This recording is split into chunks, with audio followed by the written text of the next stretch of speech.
tips. Just the tips. Just for you. Guitar tips.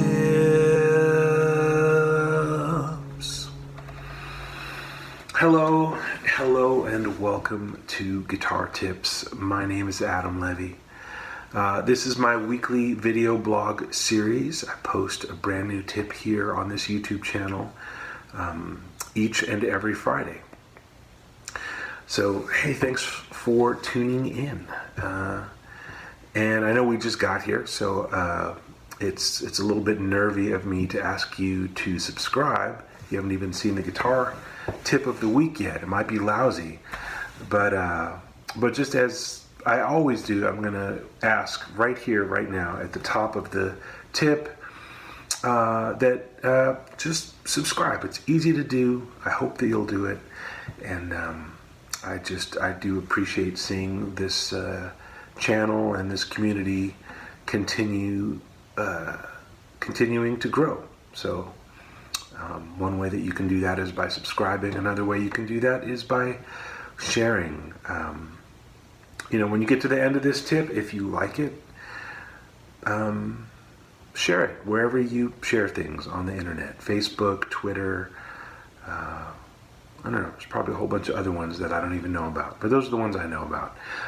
Speaking of Twitter, I was off of Twitter for a little while, and I'm now back on with a new handle specific to this channel.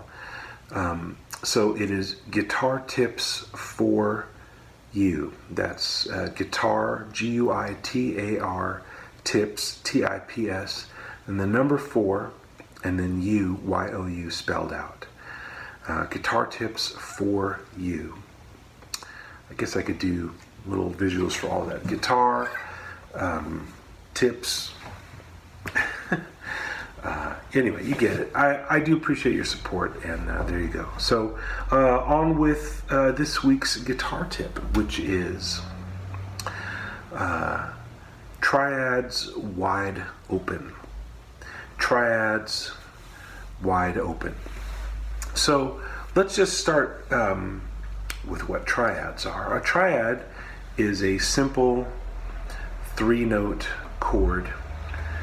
For example, this D chord that just about everyone knows. If you don't play any of these lower strings and you just sound the strings that you're fingering here, that's a D triad, and we would say that that's in the second inversion.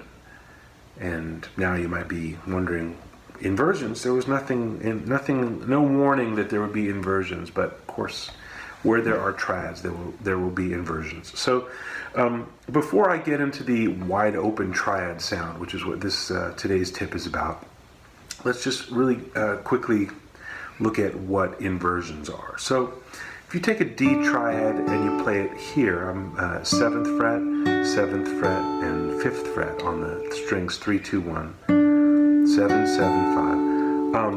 We could consider that a root position D triad. It's a root position D triad because the root is the lowest sounding note, and that's root 3, 5.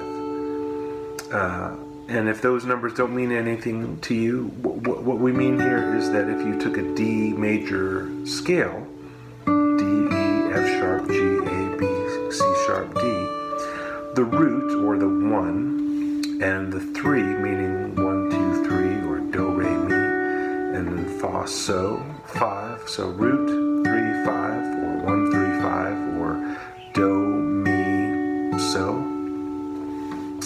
That's a triad in its most kind of settled position, root position. If we want to make an inversion, all that really means is we take the lowest note, D, and move it up an octave, so D goes to D, and the other two notes, F sharp and A, stay right where they are in sound, though we're going to move them to another place on the fingerboard to make this sound possible. So we go from D, F sharp, A to F sharp, A, D. F sharp and A just move over, and the D goes up an octave. So that's the first inversion D triad. And then the second inversion, again, we'd move the F sharp up an octave, and the A and the D stay the same, but move up the neck a little bit.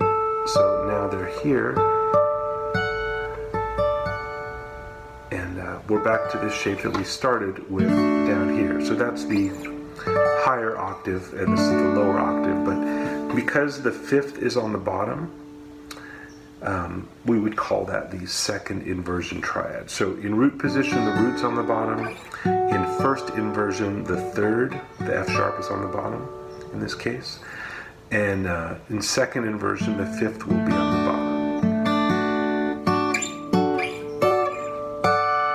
And it's really helpful to see those on the guitar. And of course, they don't just exist on the first three strings. You can have triads all over the place. This is the next string set over, so strings 2, 3, 4. This would be root position. That's the D, F sharp, A. And I'm going to go down to the lower octave to grab this so we don't run out of neck. So first inversion on this string set would be like that, F sharp, A, D. And then A, D, F sharp, second inversion, and back home. And you could continue and do this on all of your string sets. And I think I have talked about this in past tips, so I don't want to spend more time just showing the triads. But the thing is that in this tip, what I want to talk about with triads wide open is that I was just really working on two songs this week that I was learning for my own enjoyment and also teaching in some classes at school. And although they're pretty different kinds of songs, I noticed that they had one thing in common, which was open-voiced triads or spread triads. And that's where you take these three notes, again, D, F sharp, A, and you're not trying to keep them all together within an octave. You actually open them up. So you might have a voicing like this, D, A, F sharp. So I'm at 5th fret, 7th fret, skip, and then 7th fret. And that is just a beautiful open sound, and the guitar seems to be really built for these kind of sounds.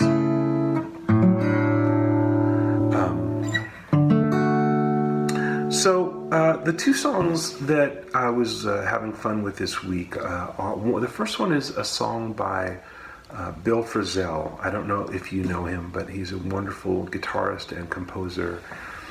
And I'm a big fan of his playing and also his tunes. And one of his tunes that he wrote kind of early on in his career, I think in the early 80s, is a song called Throughout. And there's a melody to it, but I'm going to, for right now, not play the melody. I'm just going to play the chord pattern. It's a cycle of chords. And the first chord is this.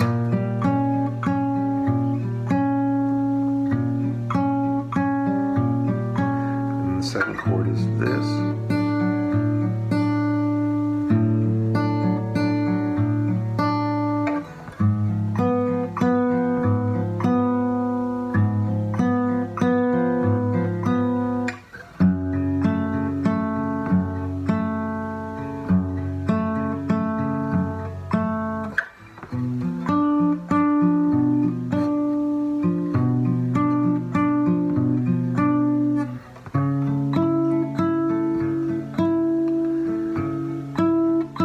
That's it. So I'll say what these are. In the music, I have a book, an anthology of Bill Frisell tunes, and so he names these chords B flat diminished, or B flat diminished seventh, and then D over A sharp. Sorry, D over A. Come on, brain, work. So B flat diminished seventh, and then D over A, and then he calls this C sharp 7 over G sharp, then he calls this F sharp minor, and then the next chord is B minor 7 flat 5, and and then A over C sharp. Now, some of these may not seem to be triads because, B flat diminished seventh, when you say diminished seventh, that's a 4-part voicing. But it's just a 3-note rendering of a chord that has 4 notes in it. You might call this, instead of B flat diminished seventh, to really be that, it would need one more note. It would need an E in it, but it doesn't have an E in it. It's got B flat, G, and D flat. So it's really, to me anyway, it's really more of a G diminished triad in first inversion. First inversion meaning it's got the third on the bottom. And then it resolves to D over A. And I'm playing it this way. You could also play it here with the D out here, or you could play it, I'm just moving my pinky out of the way for visual so you can see here, but you don't have to really do that. So either one of those would work for D over A. Now that's a second inversion, D triad. And then this chord he calls C sharp 7 over G sharp, which if it doesn't have a C sharp in it, really to do that you would play this, and that would be, again, second inversion because it's got the 5th on the bottom. But in this rendering, as a 3-note voicing, again, we might call that F diminished or E sharp diminished, if you like, in first inversion. So that would be root, flat 3, flat 5. And then we have F sharp minor. And again, I wish you could just see through my fingers that could be in the way. The notes are just F sharp, C sharp, and A. So we play it normally. I just want to show you that these 2 fingers aren't really doing anything here. So it's a bar. Okay. And then B minor 7 flat 5. Again, it's a 3-note rendering of what should be a 4-part chord. So B, F, and D, we could call that a B diminished triad. To be B minor 7 flat 5 specifically, it should have an A in it, which it doesn't, although if you know the song, there's an A in the melody at that point, so it does become a B minor 7 flat 5. But you could conceive of this as a B diminished triad. And then the last chord is just A over C sharp, which you could play this way, or this way, or this way. First inversion, open triad. C sharp, A, E. So one more time.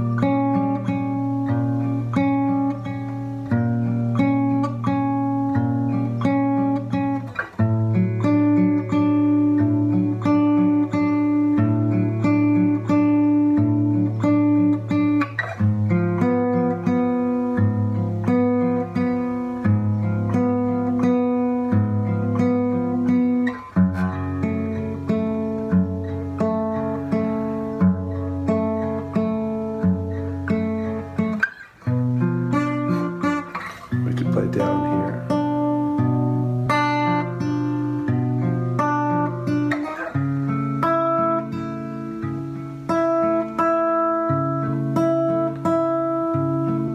So even without the melody, just the accompaniment part is a lovely piece of music.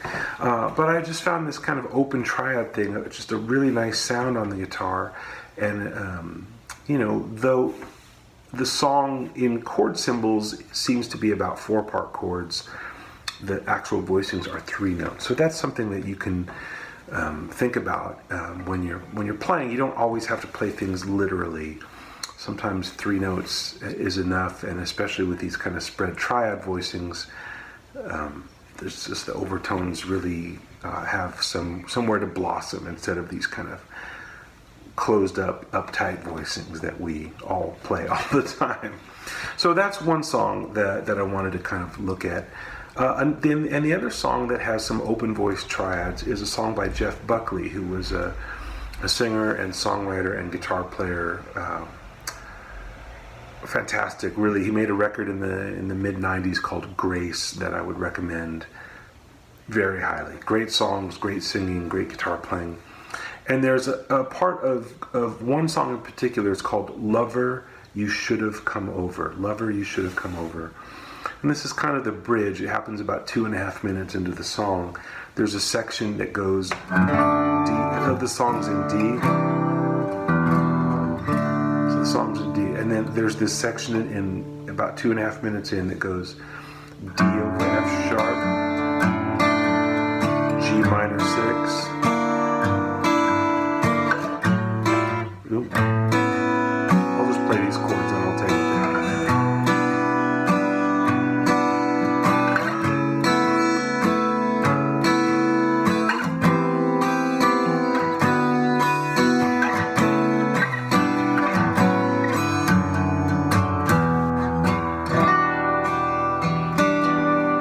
So the first two chords are D over F sharp. That's just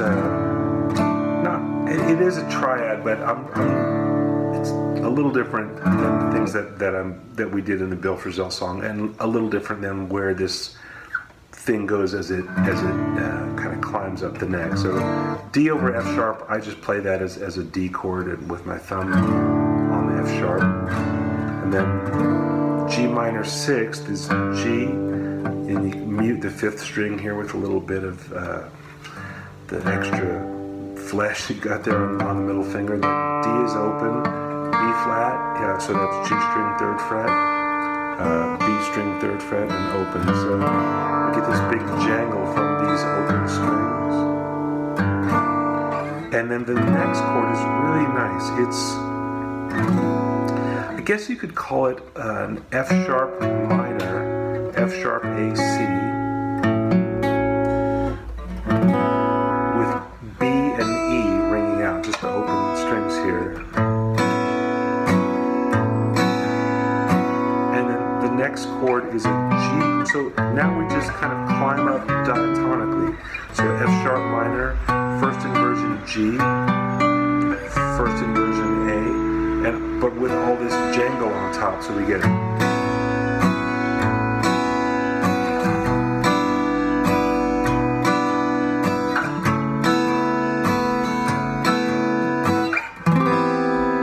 this is a C, first inversion C with the jangle on top. Makes it some kind of C major 7, I guess. This, you could look at it as D6 because it's D with the 3rd and the 6th, but you could also say it's a first inversion B minor triad. And then we just walk back down. So this is the A, first inversion A.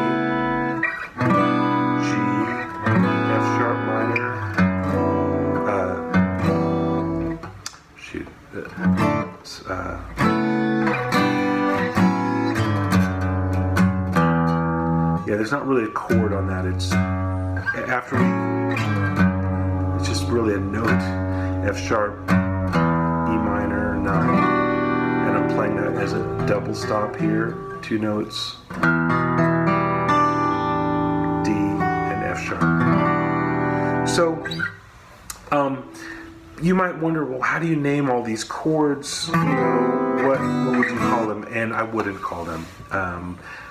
The kind of nomenclature that we get into in jazz and other styles of music can get really specific, but when you're playing a song like this, it's really just about shapes. I think of these as shapes more than like add 9, add 6, add whatever. Anyway, I hope that you'll mess around with the Bill Frisell tune and with Jeff Buckley's Lover, You Should Have Come Over, and see what else you can do with these open-voiced spread triads and different kinds of inversions. It's a whole part of the guitar that is really lovely, and I think generally underused or underappreciated. So there you go. Yes, you're not hearing things. There is a truck backing up outside my house right now, so hope that's not too distracting for you. And now it's stopped, of course. Anyway, as always, Guitar Tips is brought to you by Martin Guitar Strings. Thank you, Martin Guitar Strings, for sponsoring the show and also for making some very excellent guitar strings. Until next Friday, I'm Adam Levy. Well, I'm going to be Adam Levy after next Friday too, but you know what I mean. That's just how people sign off. I'm Adam Levy for Guitar Tips. Stay tuned and take good care.